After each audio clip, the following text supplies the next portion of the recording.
Good morning, everybody. Welcome from Copenhagen to the best policy practices for promoting energy efficiency. This is the second webinar, and it follows our webinar on the 2nd of March on best practice and case studies to improve industrial energy efficiency. So today's webinar is going to be focusing more broadly than just industrial energy efficiency and going to look across all sectors of the economy to identify what the best policy practices for promoting energy efficiency are.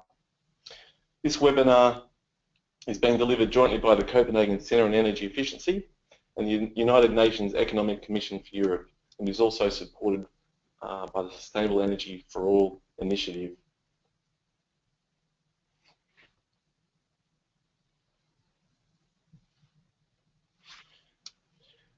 This webinar is underpinned by a recent publication last year on best policy practices for promoting energy efficiency. It's a structured framework of best practice policies to promote energy efficiency for climate change mitigation and sustainable development. This publication is a joint publication by the Copenhagen Centre and the United Nations Economic Commission for Europe, and it was a key output from the UNECE group of experts on energy efficiency. It has 4 chapters.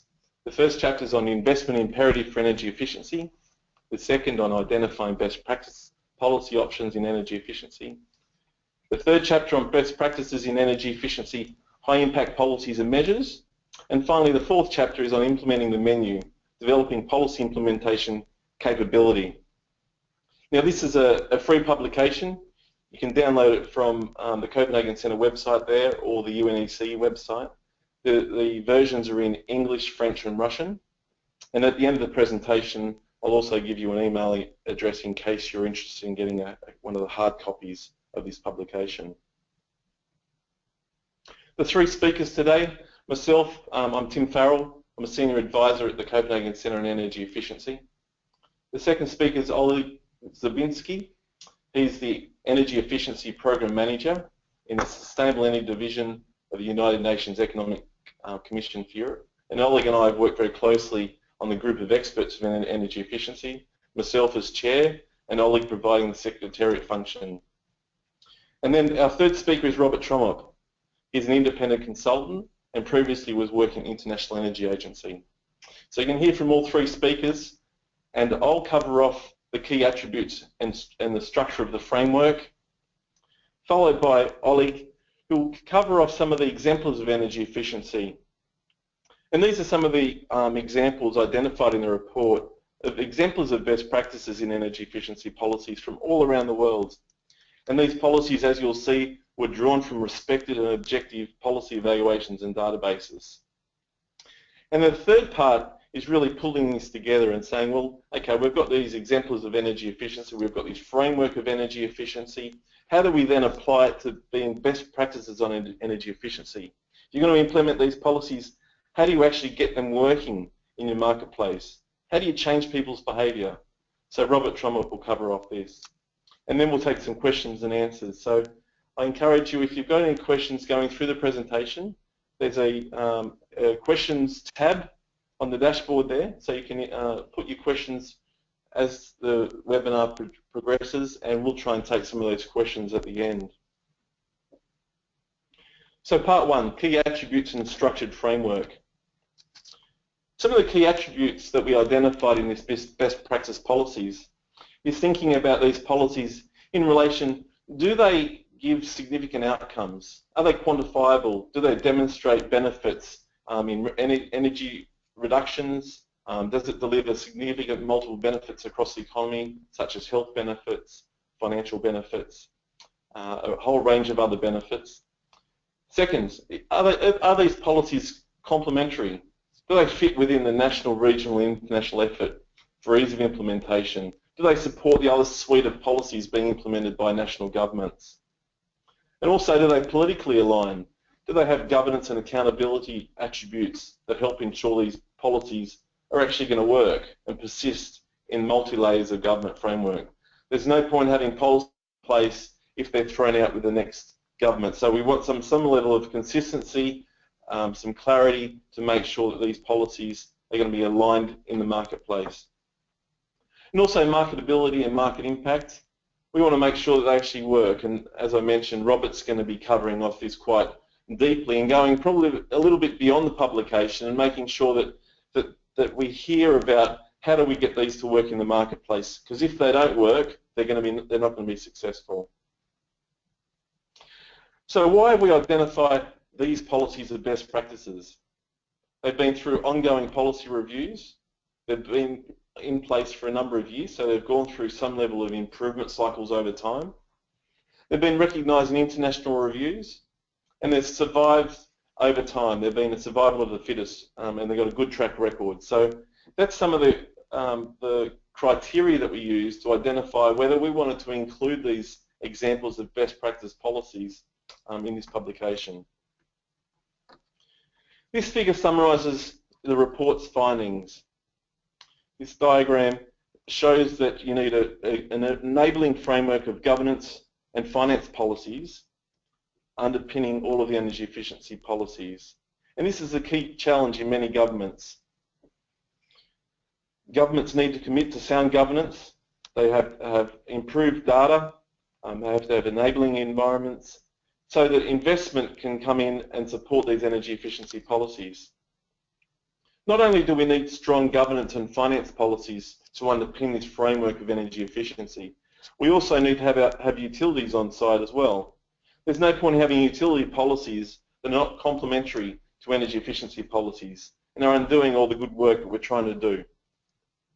And on top of that, once you've got the governance and financial policies providing a foundation with strong utility policies, you have sort of operational policies, and those operational policies have been divided in this publication across households, transport and industry. And industry also includes businesses.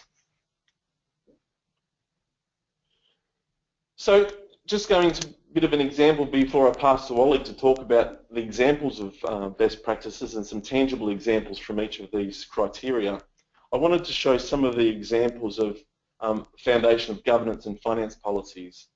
So the governance frameworks need enabling frameworks. We need national strategies, plans and targets to help drive action in countries. We need institutional arrangements. We need operational agencies that are going to be responsible for implementation. We need coordination mechanisms so everyone's working together. We need to engage cities and regions. We need sound data, statistics and evaluation. Without these sound underpinnings of policies, without the data you can't prove to government that implementation was successful, and there's a strong case for expanding the program to other sectors of the economy. We also need finance. We need government and leverage loan finance. There's a whole range of finance objectives that we need to meet, and these funds can come from public purses, but also private sectors. So there's a big, strong push for public-private finance from energy service companies, funds guarantees, risk sharing, and other fiscal policies and government grants and international climate finance. So you can see there's a range of finance support that can help underpin these and support the governance foundation for energy efficiency. We also, as I mentioned, need utility policies for energy efficiency to enable all sectors to operate. We can have utility cost reflective pricing. We have energy efficiency regulatory mandates, utility ESCOs, white certificate schemes, and finance for utility energy efficiency, and voluntary programs. So utilities are absolutely essential to make sure we've got them on side. They need to make sure that they're complementary to energy efficiency policies. Then we've got household policies. So there's a suite of household policies from all over the world, and some are captured in this publication. We need policies around the thermal insulation of existing homes. We know that heating and cooling is driving a lot of energy demand in homes. So having more insulated, more energy efficiency homes is very important. MEPS, so minimum energy performance standards, and building codes to make sure that the building stock is efficient. Energy efficiency certification programs, standards and labelling programs for appliances and equipment and lighting help underpin and improve energy efficiency for households. Endorsements for appliances like Energy Star, energy efficiency lighting. There's a range of policies for households that can help improve energy efficiency. And we've got policies for transport, fiscal policies economy standards for light-duty vehicles, heavy-duty vehicles, eco-driving, you know, trying to promote public transport and low-energy modes. So we've got energy management systems, ISO 50001, improved energy efficiency in buildings, building capacity of energy managers and other people that are driving, trying to drive down energy use in buildings, small and medium enterprises, minimum energy performance standards for industrial equipment, motors, fans and pumps, voluntary agreements, and innovation. We need industry going along and being encouraged to innovate and improve energy efficiency. So I'll hand over to Oleg shortly, but I just wanted to make the point that, you know, these exemplars, I've talked about the framework for energy efficiency here, and some of these exemplars are already working in the local conditions. And so that these policies are working in their conditions, and so that they don't automatically can be picked up and replicated in other countries. They're concrete examples of exemplars in their context, and they do need to be adapted to make sure that they're going to be working in other settings. So I've asked Oleg if he can do a short presentation and try and pull out an example from each of these different pillars that we talked about, and then we'll hear from Robert about how do we get these policies to work. So I'll just hand over to Oleg.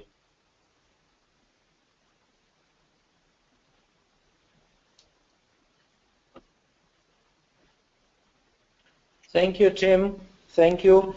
Good morning to everyone. I'm very pleased to be part of this webinar and to be part of presenting the outcome of this from our perspective, very interesting and valuable study on the best policy practices to promote energy efficiency. As Tim said, my part is on specific examples of the policies that actually make energy efficiency happen.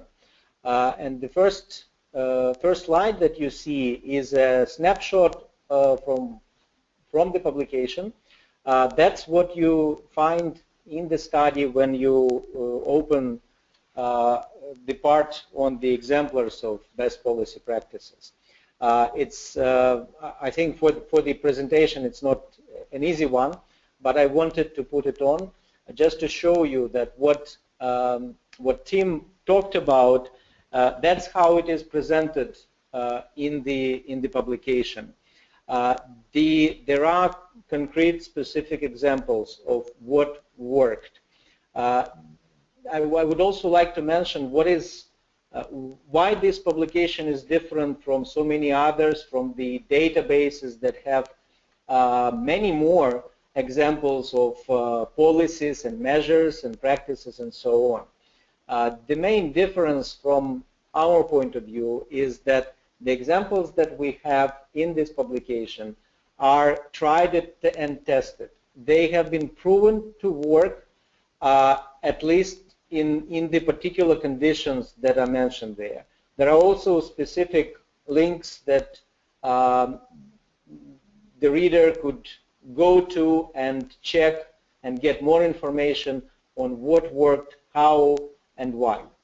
So what you see here on the screen is indeed you have at the top the 4 policy selection attributes that Tim mentioned, and that includes the significant economic energy demand reductions, it includes the complementarity, it includes the political alignment, and then marketability and market impact.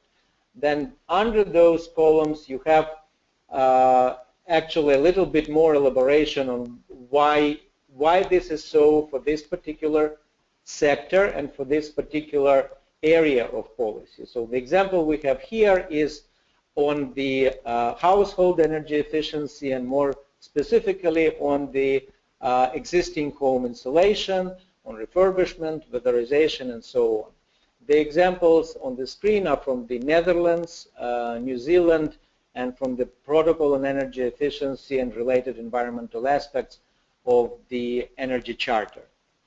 So what you see here are examples on how things worked. The first one in the Netherlands in terms of what the government put in for the revolving fund, also money in grants, and then you see the outcome, the number of retrofits, the amount of energy savings, and also that it is related directly to social housing. So as an example, one of the things about complementarity is that this addresses energy poverty. The example from New Zealand underlines, I think what we get out of it is that there is an overall program benefit cost ratio of 4:1. So essentially you put in, whatever you put in, you get 4 times more in multiple benefits. And multiple benefits here include health benefits. You see there are actual figures on the reduced mortality as a result of implementation of this program. I will try to give examples from each of the cross-sectoral policies and sectoral policies that Tim mentioned. So we now go to the foundation, to the cross-sectoral policies on governance and then on finance. So the 2 examples you have here are on, the first one is on national strategies, plans and targets. The European Union in its energy efficiency directive requires European Union states to produce and pursue a national energy efficiency action plan. The example from Estonia shows that it actually can work. It is reasonably ambitious and effectively balanced. It focuses on priority sectors and sound measures, including finance options for upgrading older inefficient buildings. I also would like to mention that NEAPs are obligatory not just for the EU states, but also for the members of the energy community, and that includes countries from Southeastern Europe, Moldova and Ukraine. The next example is on coordination mechanisms, and the example is from Switzerland, which has its specifics. It's a confederation. The regions, the cantons, have a lot of power, and the balance between the federal government and cantonal governments are often tricky. So there is a process with energy that sets cooperation between the federal government and cantonal governments, and the cooperation is indeed required because the cantons are responsible for building energy efficiency, while the federal government has jurisdiction over energy efficiency in vehicles and appliances. While this example is quite specific, we can be certain that division of powers and authority between the national, regional and local governments in many countries is important, and coordination and cooperation is hugely important among them. The next one is also a foundation policy. It's a cross-sectoral policy in finance. The examples we have here are on government funding and credit lines. In the publication you will also find examples from how the international financial institutions work. So the first example is on the German Development Bank KfW. The KfW program provides funding from the national government for deep renovation and construction of low energy buildings.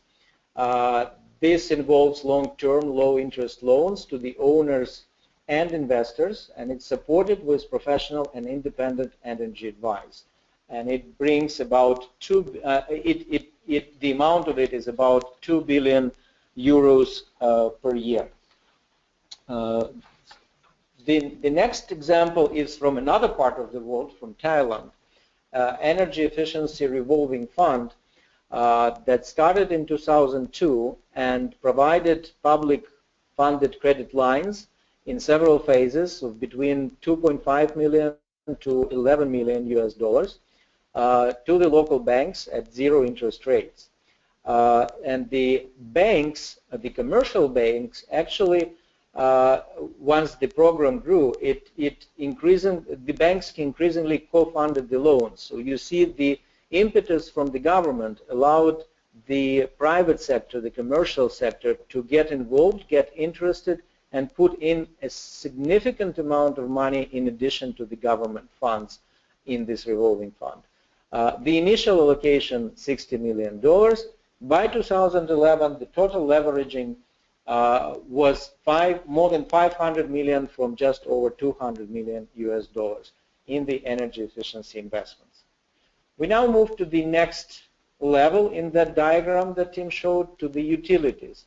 The example here is on the specific area on energy efficiency regulatory mandates. It's from the United States. Both examples are from the United States. One is federal. $7 billion were invested in 2011 in the ratepayer-funded energy efficiency projects, and the estimated energy reductions were 117 terawatt hours. In 2012, 25 states had energy efficiency resource standards, and 9 more states adopted other policies. A second specific example is from Vermont, one of the states. The analysis done by Efficiency Vermont showed, that's the energy efficiency operator in Vermont, shows that 110 gigawatt hour energy reductions over a 10-year period. The cost was $35 million. When you levelize it by consumer, the cost is $39 per megawatt hour, but the multiple benefits are much higher to the consumers there, more than 3 times more, $105 US per megawatt hour. We now move to sectoral policies. The first one is on industry. It's on minimum energy performance standards for industrial equipment. The example is from the European Union. It's the Eco-Design Directive. 4 of the most intensive, energy-intensive industrial products are regulated to minimize energy costs and environmental impacts over the life cycle. That would lead to energy demand reductions across the European Union of 195 terawatt hours by 2020. That policy has been accompanied by significant technology development, initiated standardization processes both in the EU and globally. The next example is from the transport sector. It's on the passenger light-duty vehicle fuel economy standards and labeling. Again, example is from the European Union. The new passenger cars must meet a weight-based corporate fleet average of CO2 emissions no more than 130 grams per kilometer by 2015, and the share of the cars that satisfies this requirement is already changing. The specific example is from Spain, and the share has gone from 30 to 40% in sales in 2005 to more than 50% in 2012. The final example I would like to give, and I think this is recognized all over the world, the role of standards and labeling.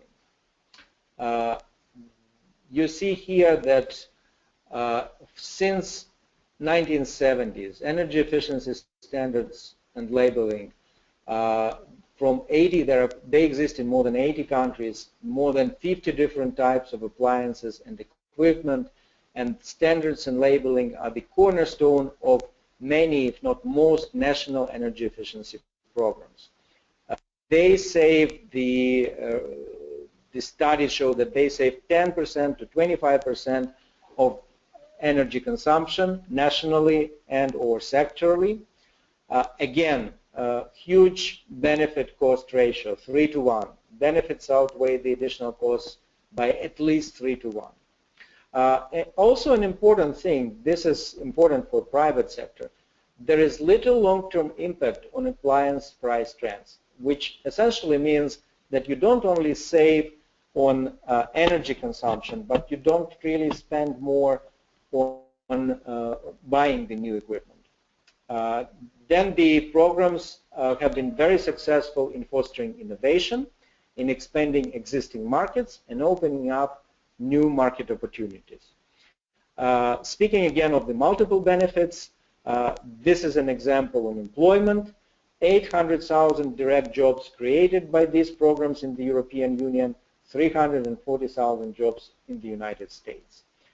I will stop here and will give the floor to Robert now. Robert Tromop is the main author of this publication, and we were very happy to work with him. There were a number of rounds of iterations on this study, and I'm happy to give the floor to Robert. Let me just do it. Okay, Robert, it's with you.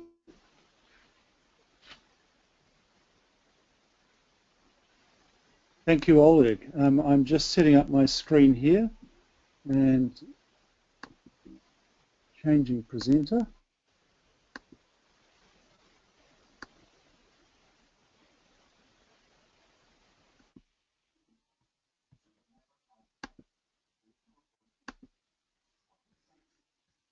And can I just check, can you hear me?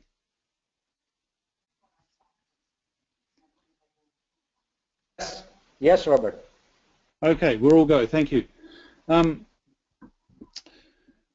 So this last part of this presentation is a little bit different from the book.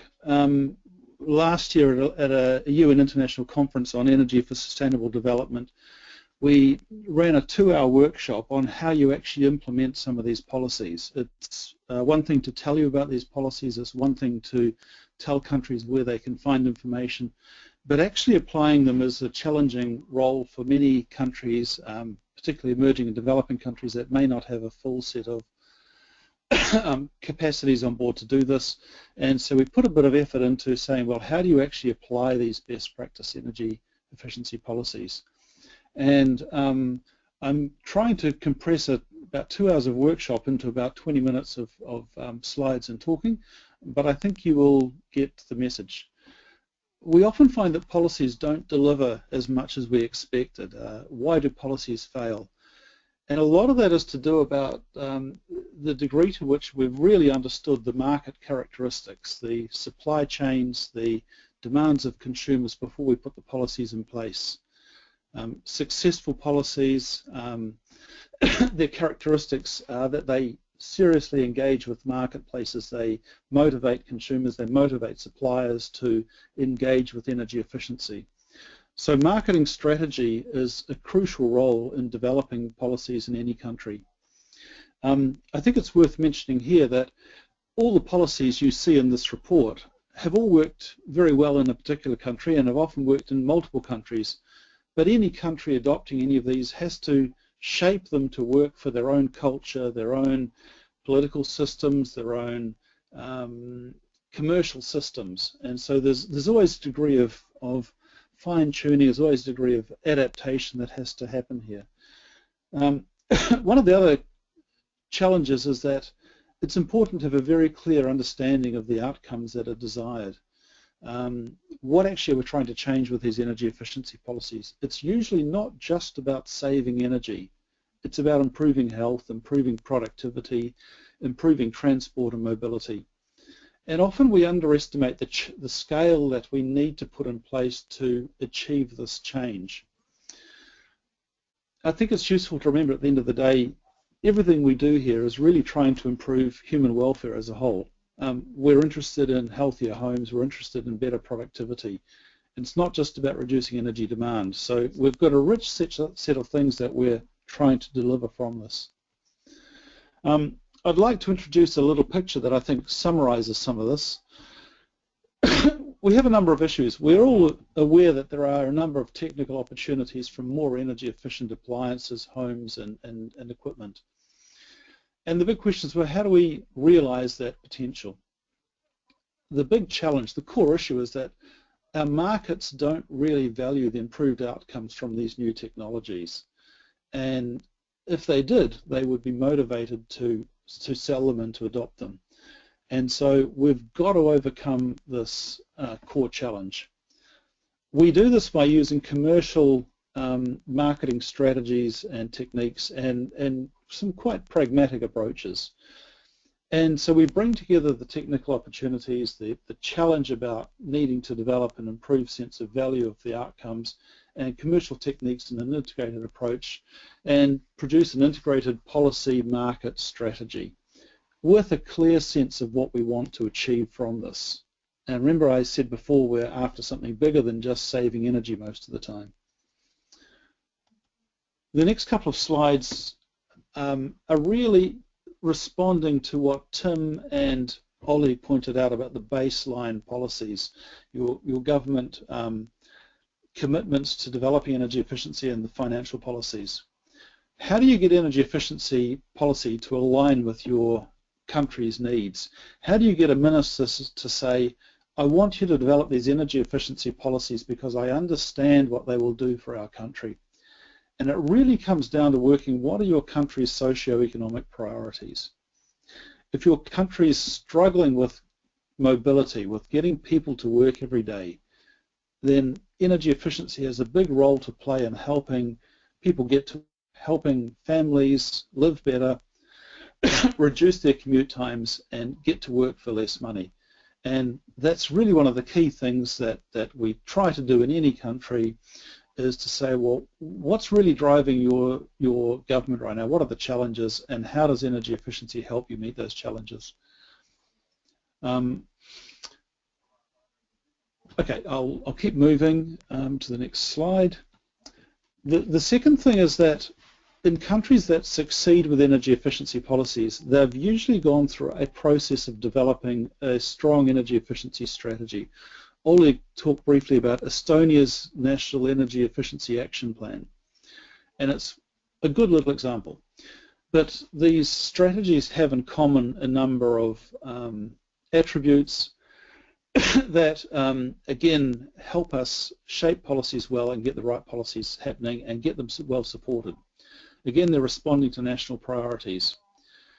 They usually involve some sort of a public consultation process. Now, there's a number of things going on here, introducing to the citizens that there's an opportunity here that will have some benefit for them, that they can play a role in. They may get business opportunities out of if they're supplying. But the big thing is it starts to sell the notion of an energy efficiency strategy and what it might deliver to the community as a whole. It brings them alongside. It's a chance to set objectives, to set targets, to set the ambition for the program, and also talk about, well, how are we going to track progress. And it's useful to have these things in place as you begin these sort of processes. Action plans in these strategies allocate accountabilities, and they enable the resourcing for the policies. So if we're developing an efficient public transport system for 5 or 6 cities in a country, one of the key players will be the city government.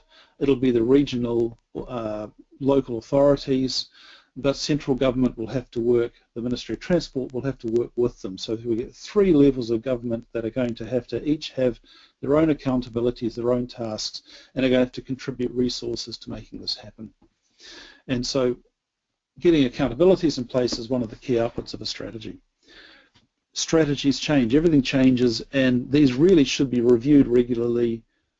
Progress should be recognised, and they should be updated and extended. And it's quite common to see national energy efficiency strategies reviewed every 5 years and adapted to respond to changing market needs and changing progress. So I want to focus now a little bit on how we actually market energy efficiency. I want to draw some practical lessons from some energy efficiency initiatives that we know have worked, talk a little bit about how we use commercial models from commercial marketers for achieving behavioural change. These techniques have worked for everything from cars to soap to toothpaste to sausages. Yet policymakers tend to think in terms of behavioural science, but they never really invest in and draw on commercial marketing techniques to help make the policies work. So I want to talk about some examples from that, and in particular talk about the Energy Star brand, some of the marketing principles used there, to give you some examples of how we can do this a lot better. If we go back to that original diagram I put up on the second slide, and we put a little bit of more information into this, we start to see a much more complex situation. The market doesn't value improved outcomes. Well, we see that consumers can be quite indifferent to energy efficiency. They really don't know how good it could be for them. And they're accepting of current imperfections. They don't really understand the value proposition and don't really understand some of the better options. But they're not alone. Governments tend to undervalue the improved outcomes from energy efficiency as well. Many of the policy paradigms, the policy thinking tends to discount some of the evidence for energy efficiency outcomes. Governments tend to focus on budgets, not about the value that occurs downstream. Government ministries tend to work in what we call policy silos. They work in a room without many windows on other policy areas, and that tends to undervalue the broader welfare outcomes. And there's a misperception that government must fund the change. In all reality, the private sector is really willing and able to fund these changes. I don't want to go into the detail of every aspect of the slide, but you start to get a richer sense of some of the challenges that we have to work with when we start applying and developing energy efficiency policies in our country. There are, of course, a whole range of policy market strategies that we can produce. But I think you get the idea that there's a lot of thinking has to happen as we develop these policies. One of the big things is being very clear about the strategy, operational tactics and processes.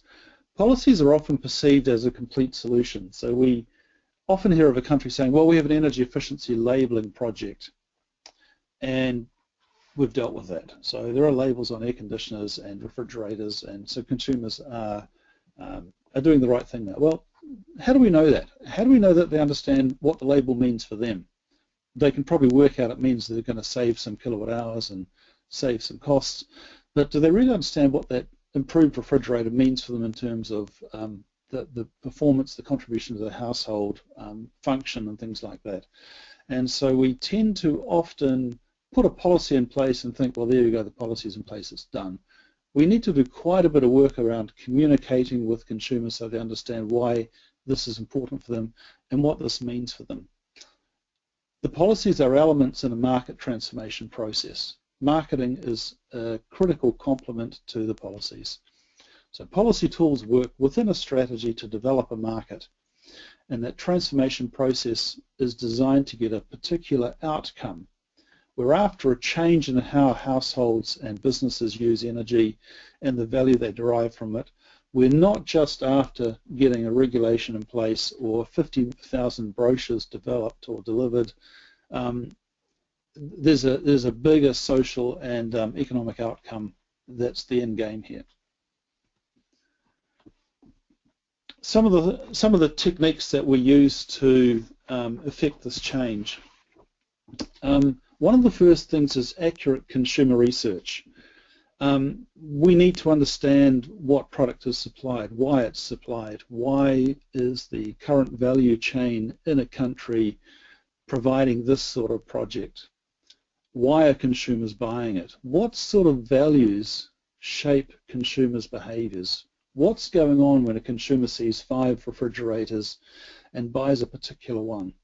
It may have very little to do with the label until you understand what consumers are doing and how they're responding to the signals they're getting.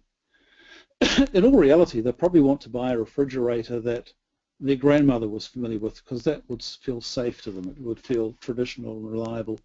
But they also want to buy a very modern refrigerator because they would be perceived as being up with the play, adopting new technologies. So there are often conflicting values behind some of the behaviours. But this is complex, it's not easy, but we do need to understand it. And one of the things that we can do there is to run focus groups to actually say, well, how are consumers actually responding to a label? What's driving their decisions? One of the interesting things is to work out how do retailers use a label to attract return business, to develop a stronger customer relationship. Because it's one of the big drivers of getting labelling schemes to really work is to understand how the retail sector will use that label to generate longer term further business. So our policy efforts have to resonate with consumer values. They need to overcome a range of barriers in indifference, both in suppliers and in consumers. They need to change some of that inertia, cut through behavioural barriers, and there's a big piece of work to understand how to do that if we want to get to a market transformation, to a change in how energy is used. Our marketing strategy is, as we've already said, an important complement to the policies themselves, and it all really starts with a very clear objective of what are we trying to do and how do we express that in consumer terms. This helps us start to understand the scale of effort that we need to put in place. A small marketing promotion and a few brochures going out with the labelling scheme are unlikely to really help consumers understand that that label is important to them and it will make a difference to them. And it's probably not enough to motivate supply chains to change the products that they sell to respond to the label's direction.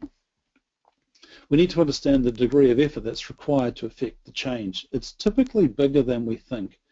If we think of commercial marketers selling toothpaste and the scale of the programs they put in place to establish their brand, to establish a commitment from consumers to buy their products, it's usually vastly bigger than what a government will do to support a policy. And I think there's probably no clearer example of why we need to think so much about the marketing complements to the policies.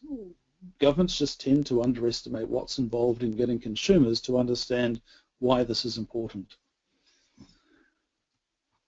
There's an example here. It's from New Zealand, a country I've done a lot of work in. It's an interesting country because it's probably the least developed of the OECD countries, and it's more of an emerging, continually emerging country than a highly developed country. So I think it has examples that are useful for a wide range of countries. And it shows the effort that we went to in this organization to develop a coherent strategy for marketing the different energy efficiency products, labels, regulations, mechanisms that we ran in a country.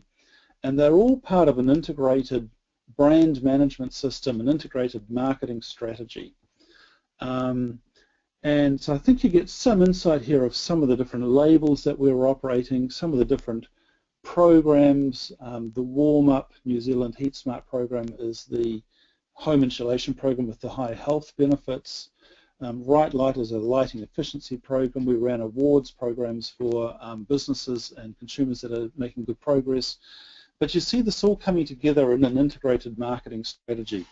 It's very hard for a business to run multiple brands quite separately without getting an integration. It's a very inefficient marketing process. So we need to bring all these different things together in a coherent strategy for it really to work, and for it to work with consumers, for them to understand that there is a consistent and reliable message coming out of governments.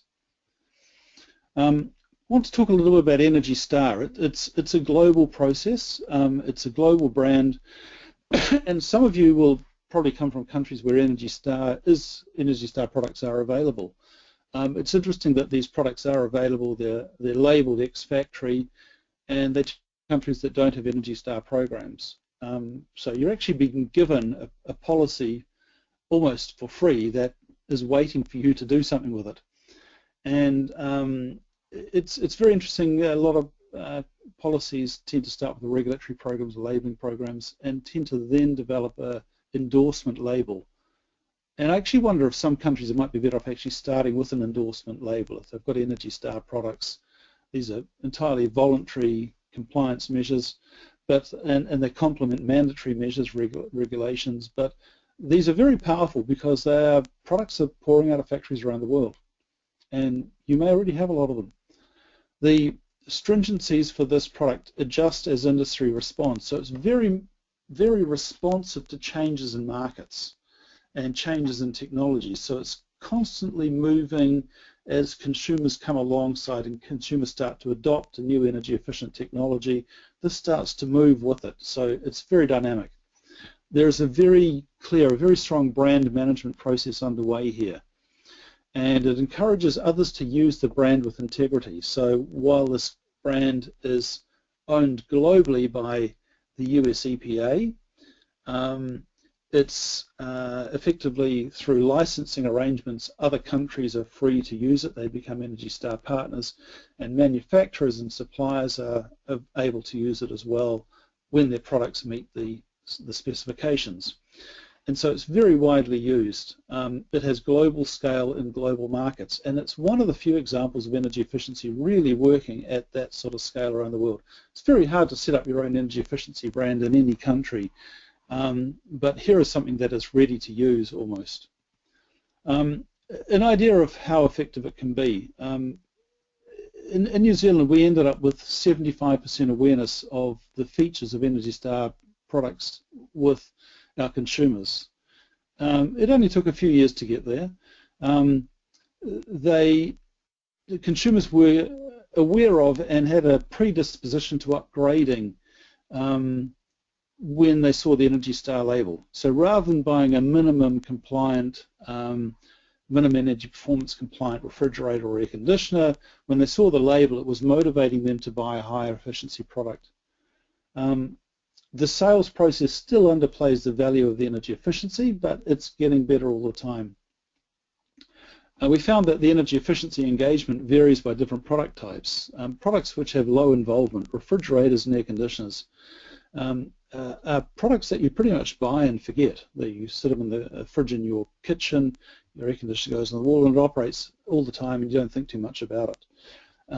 They actually have a remarkably high Energy Star impact. We have big progress with these efficient products. But then a high involvement product like a TV, which are also Energy Star products, tends to have a weaker impact. So there's an interesting thing going on there about consumers' perceptions of the devices. The market share in New Zealand of Energy Star grew to 33% for average products compared to 25% 2 years ago. And for air conditioners, Energy Star compliant air conditioners are now 66% of the market. So 2/3 of the market are buying the highest efficiency air conditioners that are available globally. So that's a huge outcome, and while we've had aggressive minimum energy performance standards for air conditioners for a long time, there is a huge market transformation going on here from an entirely voluntary label. The interesting thing is that for every $1 of investment the government puts into promoting the Energy Star products, we're getting $3 of private sector investment. So the retailers, the suppliers are backing the brand and they're co-investing with government in this. And when they do that, you know you've got a market transformation happening. I'd like to give you another interesting idea. And one is that your energy efficiency markets, messages start to dominate the marketplace. And we've got two plots here that show the different sources of information that households get for energy efficiency. So if you look on the one that on the left, that's a few years older. The one on the right is a bit newer. So it's about 2 or 3 years difference between the two of them. Originally, people were listening to their friends, someone in their extended family, someone in the household. There was a bit of presence from the government, the energy spot on the TVs. They were listening to tradespeople. But 2 or 3 years later, you find the energy spot TV marketing campaign for energy efficiency is almost dominating the marketplace. We've got control of the messaging around energy efficiency. We're working with the retailers. They're contributing significantly to it, and we've got a dominant market position for energy efficiency policies in the country. That's the second to last slide. I'll just go to the last slide, which sort of wraps this up. So what are some of the key lessons we've learned on the way from implementing energy efficiency policies successfully? Well, the commitment derived from relevant multiple benefits that serve a country's socio-economic priorities. That's where we start. You know, what is this energy efficiency program and policy going to do for our country? That motivates the country to commit to it. We need to promote the value of energy efficiency to consumers. They're much less interested in saving energy. They're interested in the value proposition. What am I getting out of it? It's a better, newer fridge. It'll look after your food better.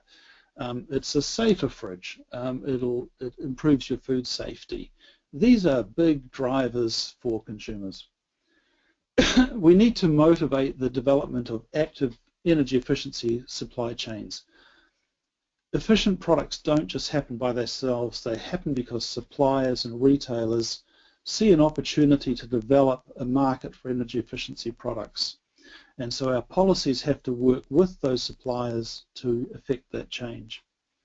Scale is really important. We need to motivate the private sector to be part of this, because government can't really fund these massive market-changing programs by itself. So drawing the private sector and getting them to co-invest, getting them to support the messages is really important to driving change at scale.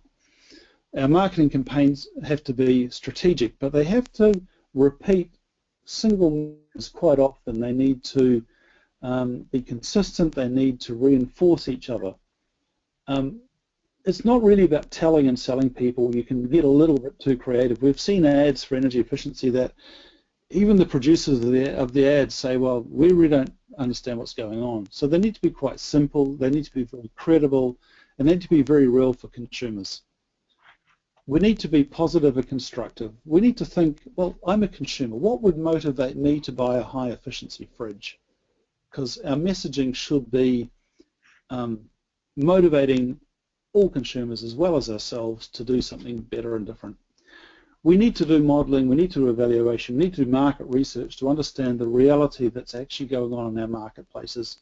They're never simple, they're never that obvious. We need to do the research. We need to monitor how markets change, and we need to move with that change, constantly updating what we're doing. And commercial marketing models, you know, we've sold soap and sausages and cars for years. We've changed consumer behaviours to something better for years. And these really work. And so I guess if I have a simple piece of advice for anyone trying to look at implementing any of the policies in that book in their country is get a commercial marketing company alongside you to help you get the marketing design right. Okay, thank you for sharing this time with us. I'm going to hand back to Tim Farrell now, and he's got, I think, another slide, and he's going to wrap up. Thank you very much.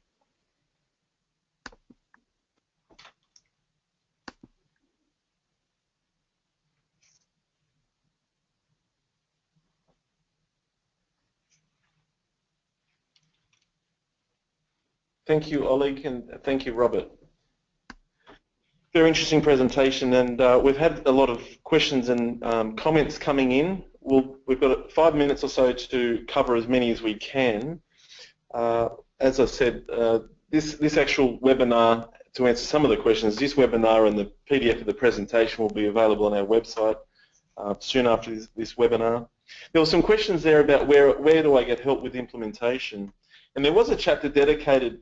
Chapter 4 was dedicated to implementing the menu, and it covers off different options where you can get help with implementation. So a couple of those initiatives that maybe I'll just mention briefly is one is the Sustainable Energy for All Global Energy Efficiency Accelerator platform that's covering accelerating energy efficiency across a number of sectors, including appliance and equipment, buildings, district energy, lighting, vehicle fuel efficiency and industry. So there's opportunities for countries to get engaged with those particular initiatives to help see that we achieve the SE for All objective of doubling energy efficiency improvement by 2030. So there is an opportunity, and that's one of the opportunities mentioned in Chapter 4. There's also another opportunity I wanted to briefly mention. There's many in there, but just one other one that I wanted to flag was that the International Energy Agency, and we're partnering with them, is delivering their second Energy Efficiency Training Week on the 6th to 10th of June 2016. And they're doing a week-long training event across 4 sectors: transport, industry, buildings, and then lighting and appliances together. So that's an opportunity for policy officers that are coming up through the ranks in countries to get engaged in those in that training activity at the IEA. So have a look at the IEA website and you can see what's on offer, and you could apply to join this training event. I was part of it last year, and it was I helped deliver the appliances and lighting part of that, was a very successful event, and some of the feedback from countries and policy officers that were involved in that training was very impressive. So I do encourage you to have a look at that. But Chapter 4, have a look at it. That's where you can get some help with implementation. One of the other questions, and I might open it up to my panel members, was there was a question about the barriers in delivery mechanisms for achieving energy productivity financing. So I'm not sure, Robert, if maybe you wanted to provide a quick comment on some of the barriers to financing, very, very briefly. And also there was one there on examples of benchmarking that led to the establishment and achievement of realistic energy savings targets.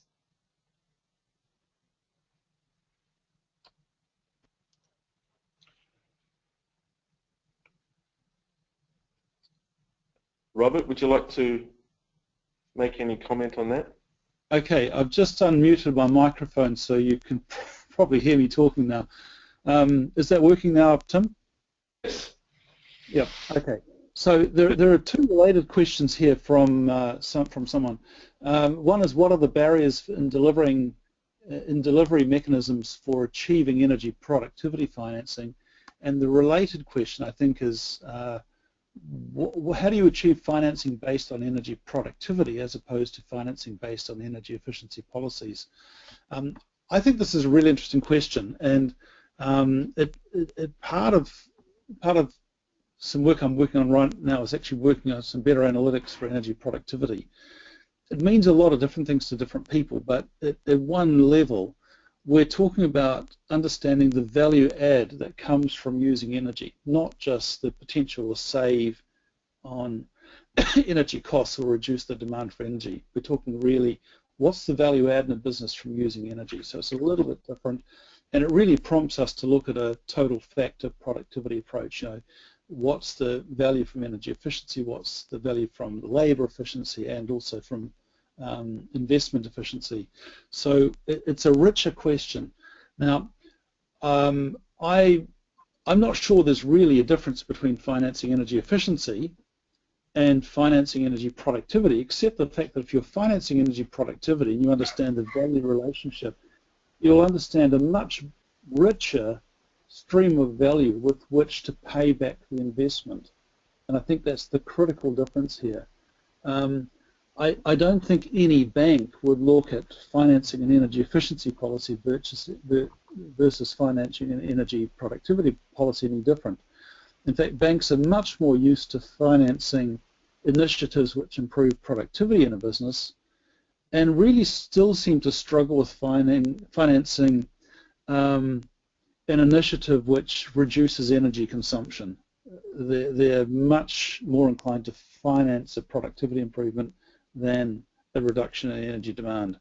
So I actually think that analysing energy efficiency opportunities in a productivity value-adding context is much more likely to get them funded, and I think banks are much more likely to be responsive. And I'm not sure if I've really answered your question, but that's my take on it. Thank you, Robert. Listen, a number of other questions have come in, and I think given the time, I'll respond to them directly to the questioner. So thank you for those questions.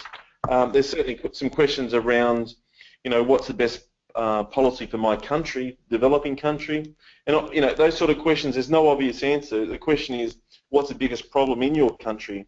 And so you've got to look at your specific needs, local conditions, and tailor these policies to match your priority. So I think that's it's a case-by-case proposition for each country. So listen, I just wanted to wrap up.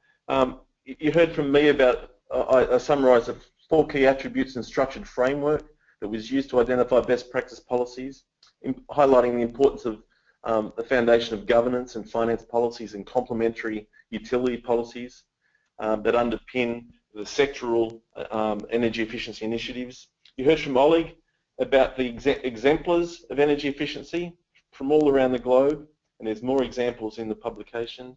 And then Robert really focused on applying these best practices on energy efficiency, highlighting how these energy efficiency policies actually work in the marketplace. So, listen, thank you again for your attention, and I really appreciate Robert and Oleg's contribution. You can see on this last slide that if you would like a hard copy of the publication, you can send your request to Oleg. His email address is there. I've also highlighted 3 databases where some examples of other energy efficiency policies sit, and the IEA, Odyssey, and the World Energy website, so you can have a look at other policies in particular sectors. Thank you very much. We appreciate your time and your participation, and this webinar will be available on our website shortly. Thank you very much. Goodbye.